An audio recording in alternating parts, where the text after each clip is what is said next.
नमस्कार, आप देख रहे हैं 4 पीएम और मैं हूं आपके साथ निधि तिवारी। पिछले कई दिनों से कई सारी अटकलें चल रही हैं बीजेपी में अंदरूनी कलह की और आज हम इसी पर चर्चा करेंगे। जिस तरह से महाराष्ट्र में जल्द ही नए भूचाल का जो संकेत दिखाई दे रहा है, खबर थी कि महाराष्ट्र के उप मुख्यमंत्री अजीत पवार गुट के कुछ जो नेता हैं, जो नाराज हैं, वो उनके चाचा शरद पवार के पास वापस जा सकते हैं। और आज अचानक अजीत पवार गुट के दिग्गज नेता छगन भुजबल जो है वो शरद पवार से मुलाकात करने भी पहुंच गए और इस मुलाकात पर कई तरह के कयास लगाए जा रहे हैं। वहीं मुलाकात में क्या बात सामने आई है, इसको लेकर आज हम चर्चा करेंगे। इसके अलावा लोकसभा चुनाव में संविधान बदलने की आशंकाओं को लेकर जो बीजेपी घिरी हुई थी, अब उसका नुकसान क्योंकि लोकसभा चुनाव में तो हो ही चुका है, इसीलिए अब संविधान की 75वीं वर्षगांठ मनाने की तैयारी चल रही है। इसके अलावा उत्तर प्रदेश में भारतीय जनता पार्टी की जो समीक्षात्मक बैठक हुई है, उसको लेकर के भी चर्चा करेंगे। उसमें सरकार वर्सेस संगठन की जो बातें सामने आ रही हैं, योगी वर्सेस केशव मौर्य के बीच की जो बातें सामने आ रही हैं, आरोप प्रत्यारोप पिछले 1 महीने से चल रहे हैं। लेकिन अब खुले तौर पर सरकार और संगठन के बीच जो दरार है, वो देखने को मिल रही है, उसकी चर्चाएं भी हो रही हैं। तो और भी तमाम मुद्दे हैं देश की राजनीति में, इस पर आज हम चर्चा करेंगे और इस चर्चा में हमारे साथ मौजूद हैं प्रोफेसर अखिल स्वामी सर। सर, बहुत बहुत स्वागत है आपका। सर, सबसे पहले जो महाराष्ट्र से खबर आई है छगन भुजबल को लेकर, उस पर आज हम बात करेंगे। आखिर आपको क्या लग रहा है, इस मुलाकात के क्या मायने हैं और क्या आपको लग रहा है कि छगन भुजबल जनता का मूड भांपने की अब कोशिश कर रहे हैं? देखिए, असली मुद्दा यह है राजनीति में निधि। पहले तो मैं अपना जो संबोधन है शुरू करने से पहले जय संविधान जय भीम।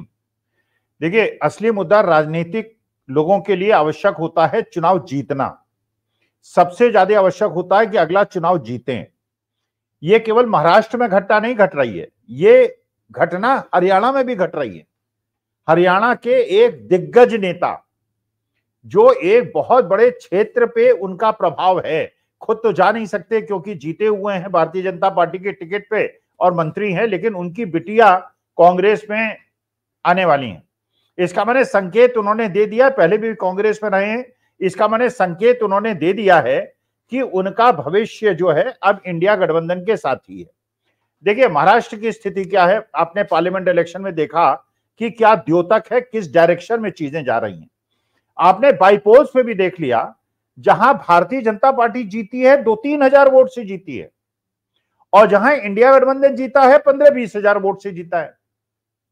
इसका मतलब यह है कि अगर भारतीय जनता पार्टी को 2 सीटें मिली भी हैं तो वो भी बहुत मामूली अंतर से मिली हैं। इसका मतलब पूरे हिंदुस्तान के अंदर अच्छा ये रिप्रेजेंटेटिव सैंपल था, इसके अंदर हर क्षेत्र के लोग थे, बिहार भी था, इसके अंदर हिमाचल भी था, उत्तराखंड भी था, अभी उत्तर प्रदेश के अंदर भी आपको पता चल जाएगा। देखिए, महाराष्ट्र के अंदर जो जरांगे पाटिल हैं, उन्होंने स्पष्ट रूप से जो देखिए 2 मुख्य समुदाय हैं महाराष्ट्र के अंदर, एक ओबीसी समुदाय है और एक मराठा समुदाय है। मराठा समुदाय के जो पिछले 1-2 साल से संघर्ष कर रहे हैं जरांगे पाटिल, उन्होंने स्पष्ट रूप से कह दिया है कि मैं हर क्षेत्र में अपने कैंडिडेट खड़ा करूंगा और बीजेपी को नुकसान पहुंचाऊंगा। एक वर्ग तो आपसे बिल्कुल अलग हो गया। अब दूसरा वर्ग जो छगन भुजबल हैं, जो बैकवर्ड नेता हैं और वहां के मराठा समुदाय के सबसे बड़े प्रतिद्वंदी हैं, क्योंकि बराबर संख्या है दोनों की, वो छगन भुजबल अब शरद पवार से मिलने के उसमें हैं, क्योंकि उन्हें कोई सम्मान नहीं मिला भारतीय जनता पार्टी के साथ गठबंधन करने से। न वो राज्यसभा जा पाए, न उनको लोकसभा का टिकट लड़ने के लिए मिला, तो इसलिए वो भी अपना रास्ता तलाश रहे हैं। भारतीय जनता पार्टी में आज के तारीख में जो भी लोगों को, अब ये उत्तर प्रदेश के अंदर आपने देखा जो इन्होंने केशव प्रसाद मौर्य ने कहा, अरे केशव प्रसाद मौर्य साहब तो सरकार में बैठे हैं, आप थे पिछले इलेक्शन में प्रेसिडेंट बीजेपी के, आप संगठन में थे और आप सीधे सीधे चैलेंज कर रहे हैं मोदी जी को। भाई, मोदी जी और अमित शाह ने ही तो कांग्रेसियों को, पुराने कांग्रेसियों को बीजेपी में लाके उन्हें मंत्री पद दिया है और राज्यसभा का टिकट दिया है। अगर आप कहते हैं संगठन मजबूत होता है, अगर भारतीय जनता पार्टी का संगठन इतना मजबूत था तो कांग्रेसियों की जरूरत क्या थी? अगर भारतीय जनता पार्टी हिंदुस्तान वर्ल्ड की सबसे बड़ी पार्टी हो गई और 10 करोड़ फॉलोअर्स हो गए मोदी जी के, तो आपको इन कांग्रेसियों को, जितिन प्रसाद को, आरपीएन सिंह को, अशोक चौहान को, जयंत चौधरी को, हेमंत विश्व शर्मा को, इनको लाने की आवश्यकता क्या थी? इसका मतलब यह है कि केशव प्रसाद मौर्य सीधे सीधे योगी जी को तो चैलेंज कर ही रहे हैं, मोदी जी को भी चैलेंज कर रहे हैं, क्योंकि पूरा चुनाव मोदी जी के चेहरे पे लड़ा गया था।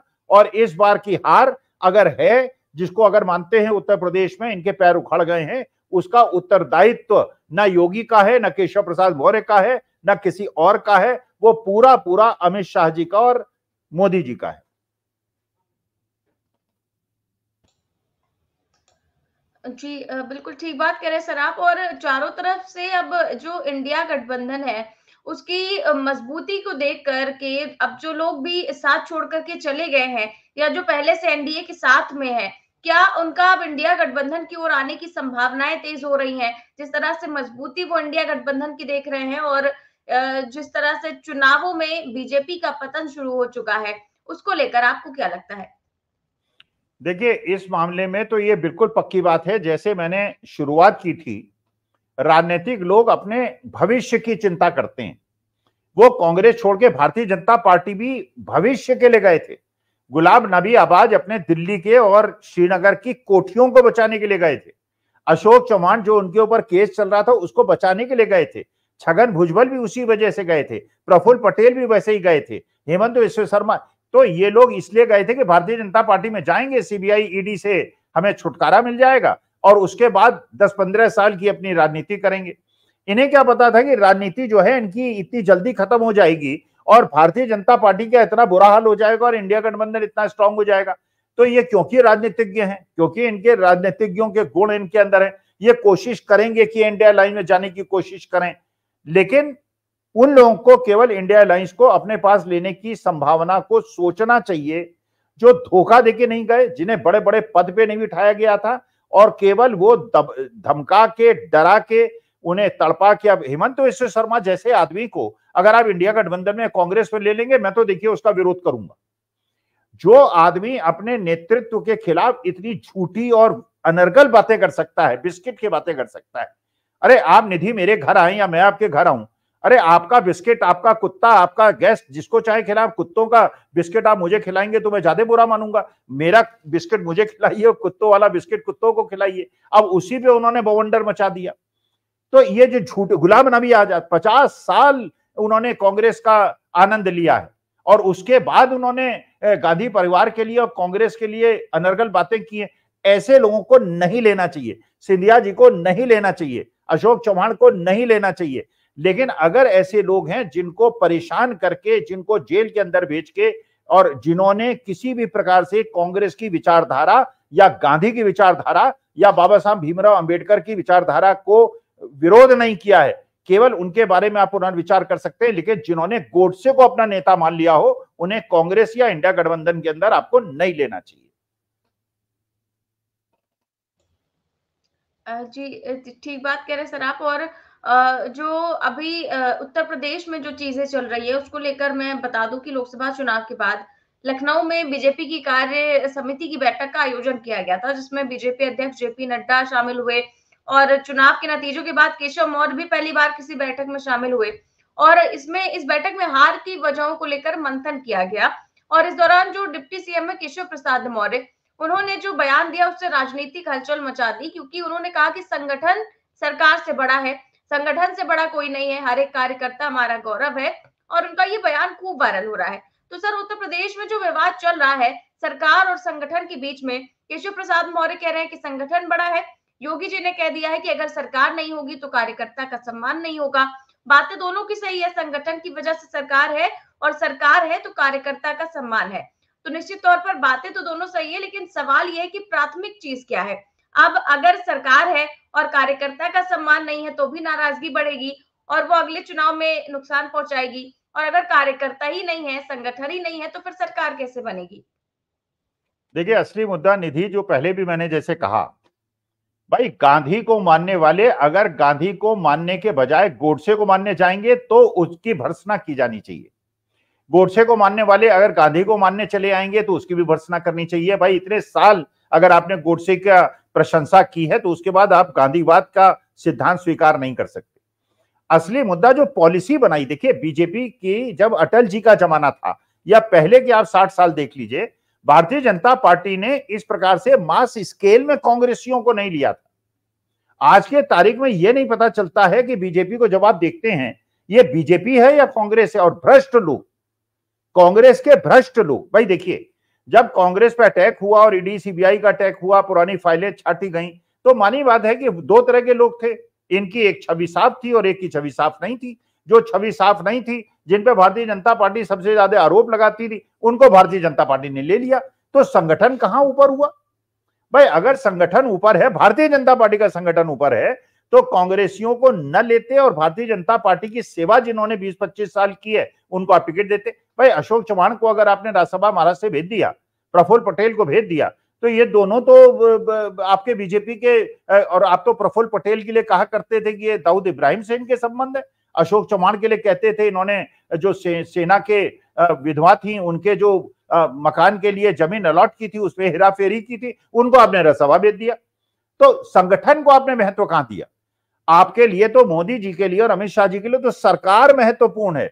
अगर उन्होंने सरकार को ध्यान बनाते हुए, जो अटल जी ने कहा था कि मैं अपने सिद्धांतों से समझौता नहीं करूंगा और ये जो खरीद फरोख्त होती है, मैं चाहे सरकार 100 बार गिर जाए खरीद फरोख्त नहीं करूंगा। आज के तारीख में पिछले 10 साल में हमने इसके अलावा, खरीद फरोख्त के अलावा, ईडी सीबीआई के अलावा, लोगों को धमकाने के अलावा, और कांग्रेस में जिन लोगों के खिलाफ सबसे ज्यादा आरोप लगाए उनको बीजेपी में लेकर राज्यसभा भेजने और मंत्री बनाने के अलावा हमने कुछ देखा ही नहीं।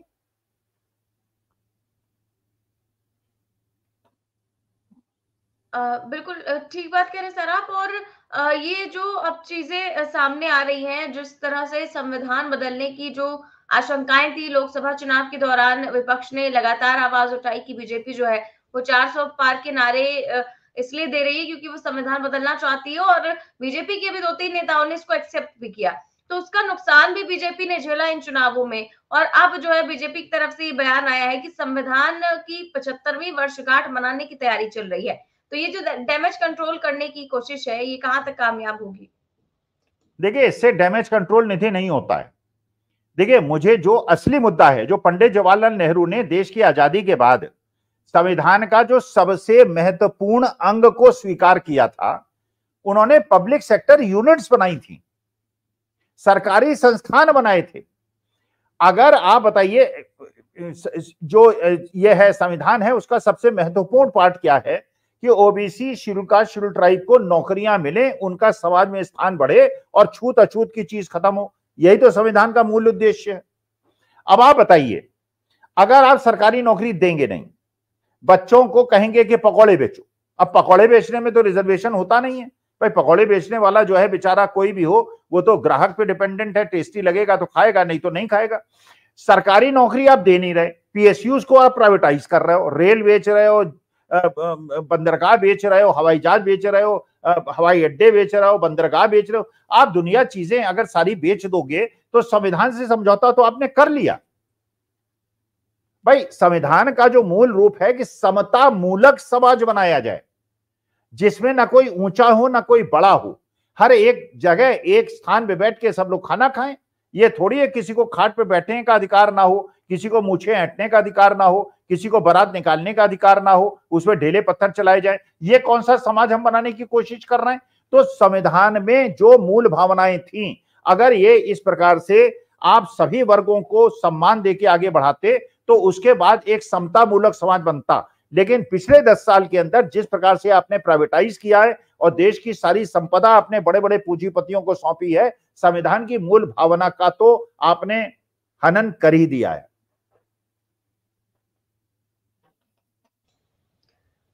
जी बिल्कुल सर। और आप देख रहे हैं, एक और खबर है कि संयुक्त किसान मोर्चा जो कि 22 जुलाई से वो फिर से आंदोलन करने की तैयारी कर रहा है, और 22 जुलाई को ही राहुल गांधी किसानों से भी मिलने वाले हैं। यानी कि हरियाणा में भी, क्योंकि चुनाव है आने वाले दिनों में और किसान जो है हरियाणा से ज्यादातर आते हैं, और हरियाणा में भी एनडीए की पोजीशन जो है वो बहुत अच्छी लोकसभा चुनाव में भी नहीं रही है, और आने वाले विधानसभा चुनाव में भी क्या होने वाला है ये सभी जानते हैं। तो ये जो किसान आंदोलन है, उसमें जो राहुल गांधी की मौजूदगी है, उनसे मिलना है, ये क्या आपको लगता है कि ये और भी ज़्यादा फ़ायदा पहुँचाएगी इंडिया गठबंधन को में और भी ज़्यादा जान फूँकने का काम करेगी? देखिए, राजनीतिक लाभ हानि की बात मैं नहीं सोचता। देश के लिए क्या उचित है और समाज के लिए क्या उचित है और क्या होना चाहिए, राहुल गांधी वो कर रहे हैं। देखिए, आज के तारीख में देखिए, एक किसी ने सुझाव दिया और मुझे पसंद आया सुझाव। मुकेश अंबानी साहब एक रिसेप्शन की पार्टी मणिपुर में कर दें।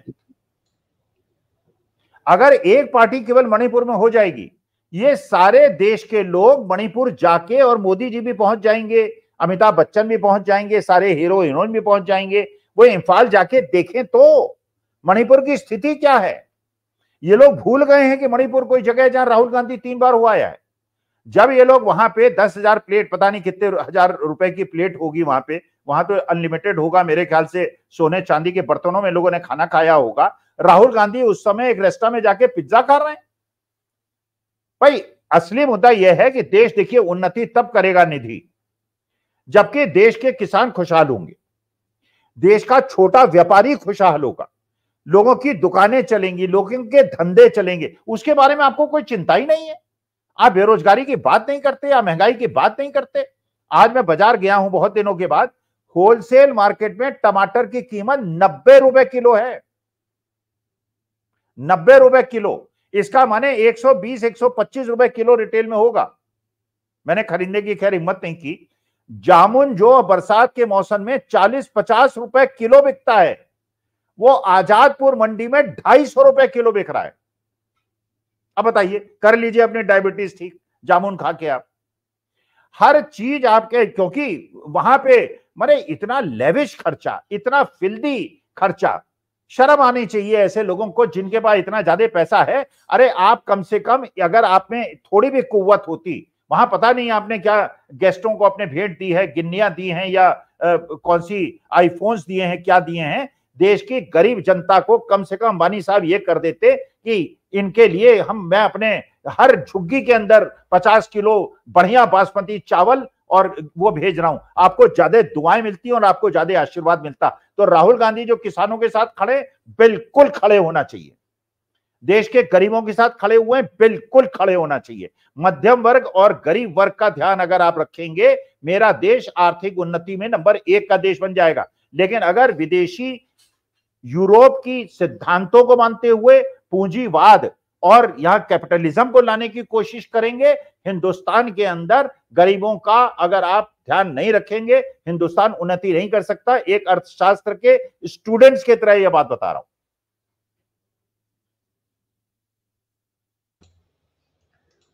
बिल्कुल सर, और तरक्की करेगा भी कैसे जब इस देश में बेरोजगारी का आलम जो है वो बहुत ही ज्यादा खराब है। और अभी आपने देखा होगा प्रधानमंत्री जी ने कल बयान दिया है कि हमने 3-4 साल में 8 करोड़ रोजगार दिए, और उसका सोशल मीडिया पर बड़ा मजाक भी उड़ रहा है। लोग कह रहे हैं कि 8 करोड़ रोजगार आखिर किसको मिल गया, कौन है वो लोग और जिसको ये लाभ मिला है, और क्या किसी को पकड़-पकड़ के ये नौकरियाँ दे दी गई हैं, क्योंकि जो लाइन में लगे उनको तो अभी तक नहीं मिली। तो अपनी जो कमियाँ हैं, ये चीज़ें क्या है कि उनको आप जिस तरह से आप ढकने की कोशिश कर रहे हैं, वो क्या उनके खिलाफ ही चली जा रही हैं? ये इस तरह के बयान अब क्या पार्टी को ही और ज़्यादा नुकसान पहुँचाने वाले हैं? नहीं, हो सकता है उन्होंने नौकरियां दी हूं। देखिए, मुझे पता तो है नहीं भक्तों के बारे में, उन्हें कितना पैसा मिलता है। और जो ये सोशल मीडिया पे, जो ये व्हाट्सएप पे और फेसबुक पे और ट्विटर पे ये अनर्गल बातें और झूठी बातें और वीडियो को कट करके डालते हैं, हो सकता है इनको 1,000-2,000 रुपए महीना मिलता हो, मुझे नहीं पता क्या मिलता है क्या नहीं मिलता। लेकिन हो सकता है 8 करोड़ भक्तों को उन्हीं के माध्यम से इन्होंने हिंदुस्तान की मति को खराब कर दिया हो। भाई, हम लोग तो देखिए यहाँ पे निस्वार्थ भाव से देश के प्रति हमारा जो सम्मान है, देश के संविधान और लोकतंत्र के प्रति हमारा जो कर्तव्य है वो निभा रहे हैं, हमको पता है। लेकिन इन लोगों को कुछ ना कुछ तो मिलता होगा। पहले कहते थे कि 2 रुपये मिलते हैं पर पोस्ट, और फिर उसको ये, लेकिन आजकल थोड़े हल्के पड़े हुए हैं, इनके पोस्ट और रिट्वीट वगैरह नहीं कर रहे हैं, ज्यादा हरकतें नहीं कर रहे हैं। इनको समझ में आ गया है कि आइडेंटिफाई हो जाएंगे और ये हारने वाले हैं। लेकिन हो सकता है उसी प्रकार के 8 करोड़ ट्रोलर्स इन्होंने इकट्ठे कर लिए होंगे, हो सकता है उन्हें 2-4 हजार 5,000 रुपए महीना देते हो। अब ये भारतीय जनता पार्टी जाने और उनके भक्त जाने, मुझे इसके बारे में कोई जानकारी नहीं।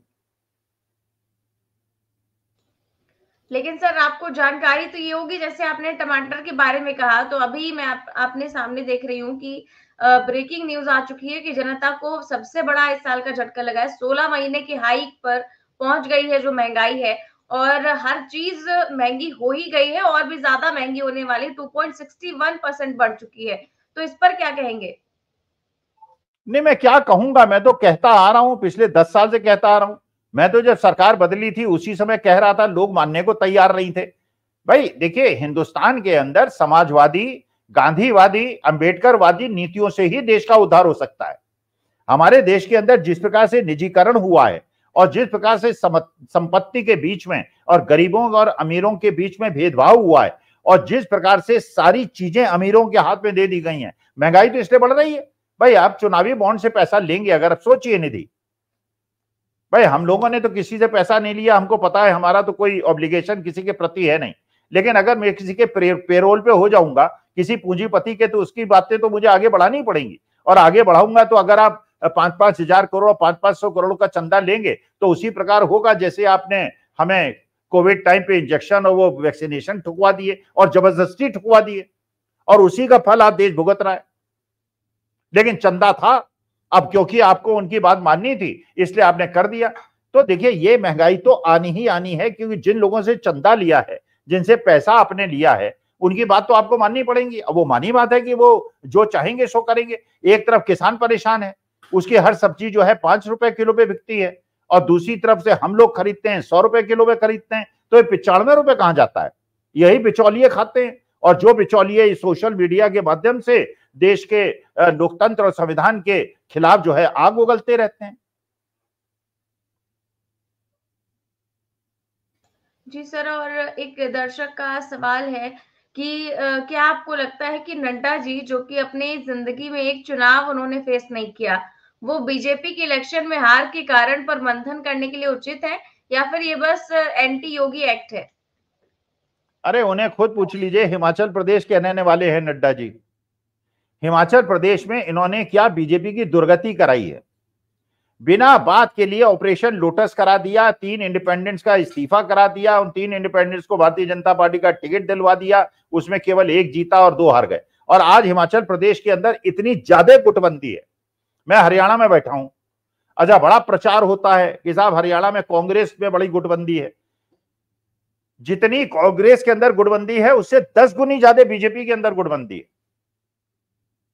अलग अलग गुट हैं, अपनी अपनी चौधराहट है, और एक दूसरे के लिए नुकसान पहुंचाने के लिए सब उतारू बैठे हुए हैं। तो भारतीय जनता पार्टी का अगर उद्धार करना था, नड्डा जी अगर इतने बड़े नेता है कि उनके बजाय कोई अध्यक्ष नहीं मिल रहा है भारतीय जनता पार्टी को, हिमाचल प्रदेश के अंदर आपने अपनी पार्टी की इतनी दुर्दशा कैसे करा दी? The weakest spot in BJP right now is Himachal Pradesh, जहां के नड्डा जी हैं। तो वो देश क्या संभालेंगे अपना? हिमाचल प्रदेश नहीं संभाल पा रहे हो। बिल्कुल ठीक बात कह रहे हैं सर आप। और एक और खबर है कि राहुल गांधी ने जो है वो यूट्यूब और गूगल सर्च में प्रधानमंत्री को बहुत पीछे छोड़ दिया है, और यहाँ पर आज प्रधानमंत्री अपने 100 करोड़ होने की खुशी मना रहे हैं ट्विटर पर, 100 मिलियन होने की। और इसी को लेकर अब और भी कई तरह की रिपोर्ट आई है कि जब 25 या 35 मिलियन लोग ही ट्विटर पे भारतीय हैं, तो पता नहीं किसने किसने उनको फॉलो कर लिया। हालांकि ये दूर की बात है, लेकिन जिस तरह से फैन फॉलोइंग लगातार बढ़ रही है, हवा न सिर्फ बदल रही है बल्कि बदलाव की रफ्तार भी बहुत तेज है। और ये बात है कि बहुत सारे लोग अब इसी के चलते जो है सारी चीजें स्वीकार नहीं पा रहे हैं कि राहुल गांधी अब ज्यादा लोकप्रिय हो रहे हैं। नहीं नहीं, भारतीय जनता पार्टी के कट्टर समर्थक, आरएसएस के कट्टर समर्थक, आज सुबह ही मेरी एक मीटिंग हुई, जो भारतीय जनता पार्टी के बहुत बड़े आरएसएस के 40 साल पुराने कार्यकर्ता हैं, काफी बड़े नेता हैं। स्पष्ट रूप से उन्होंने कहा कि मैं हूं, संघी हूं, मैं आरएसएस का हूं, लेकिन राहुल गांधी का जो बिहेवियर है, जो बॉडी लैंग्वेज है और जिस प्रकार से वो कार्य कर रहे हैं, वो बहुत आगे बढ़ चुके हैं। और आज के तारीख में हिंदुस्तान के अंदर, बल्कि मैं तो ये भी मानूंगा कि कल पिछले 5 दिन के अंदर राहुल गांधी का तेजस्वी यादव बाकी लोगों से भी 10 गुना ज्यादा आगे बढ़ गया है। इंडिया गठबंधन के अंदर भी उनकी लीडरशिप उभर के सामने आ गई है, जब वो मुकेश अंबानी के शादी में नहीं पहुंचे और पिज्जा खाने पहुंच गए।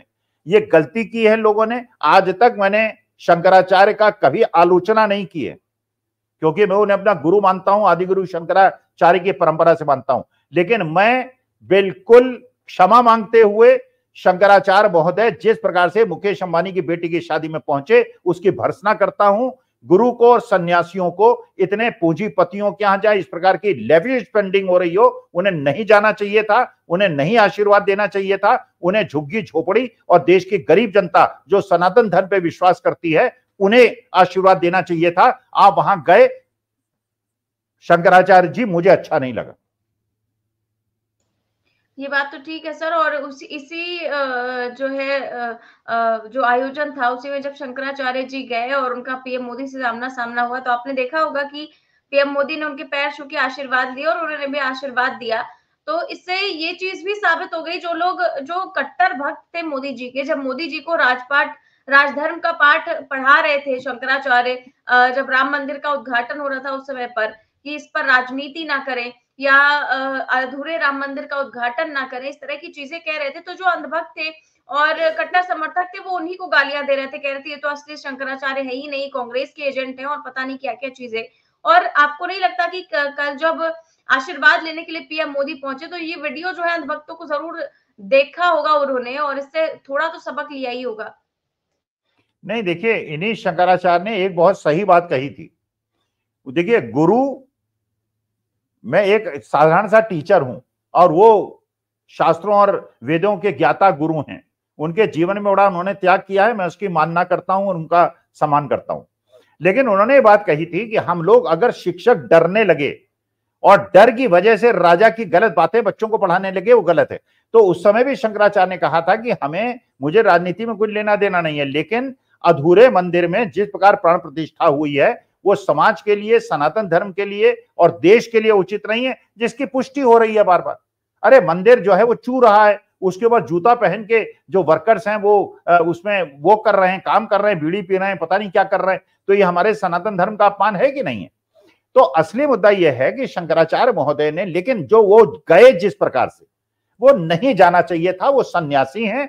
मुकेश अंबानी को उनके दरबार में जाना चाहिए था, जहां शंकराचार्य बैठते हैं वहां जाके चरण स्पर्श करना चाहिए था और वहां पे शंकराचार्य को खिचड़ी पंगत में बैठा के खिलानी चाहिए थी, तो सनातन धर्म का सम्मान होता। लेकिन ये जहां सोने और हीरे और जवाहरात और करोड़ों और अरबपति लोग हैं वहां मेरे शंकराचार्य गए, ये मेरे को बिल्कुल अच्छा नहीं लगा और पहली बार मैं अपने शंकराचार्य का विरोध कर रहा हूं।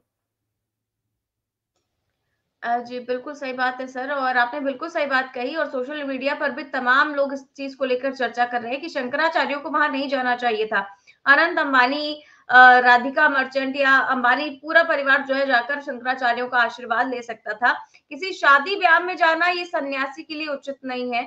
ये चीज़ें सोशल मीडिया पर चल रही हैं और लोग भी ये चीज़ें कह रहे हैं।